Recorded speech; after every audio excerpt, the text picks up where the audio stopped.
ভয়াবহ পরিস্থিতি, ভয়াবহ, মানে বৃষ্টি আর থামছে না, ঠিক আছে।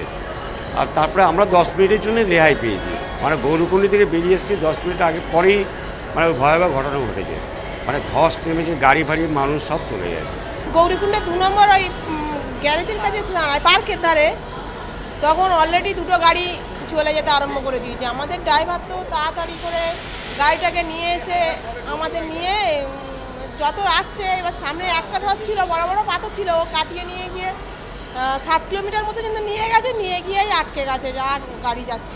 ফাটাতে পুরো রাস্তাটাই ধসে চলে গেছিলো, রাস্তা ছিল না। নতুন করে ক্রেন আসলো, ক্রেনে তো কাজ চলছিলই না, ওরা ক্রেন বললো তেলই নেই, ক্রেন এসেছে কিন্তু তেলই নেই। এবার সবাই মিলে এক গাড়ির অয়েলাররা ঠিক করলো 1 লিটার করে প্রত্যেকে তেল দেবে বলে 1 লিটার করে তেল দিল, দিয়ে তারপর সেই রাস্তা চালু হলো। দাঁড়িয়ে সবাই মিলে দাঁড় করিয়ে চালু করে নিয়ে আমরা সারা রাত ধরে গাড়ি চলেছে, ঘুরিয়ে ঘুরিয়ে ঘুরিয়ে 100-150 কিলোমিটার আমাদের ঘুরিয়ে রাস্তা দিয়ে নিয়ে এসে, গঙ্গোত্রী রাস্তা দিয়ে নিয়ে এসে তারপরে হরিদ্বারে নিয়ে আসলো 3:30 নাগাদ 20 তারিখে।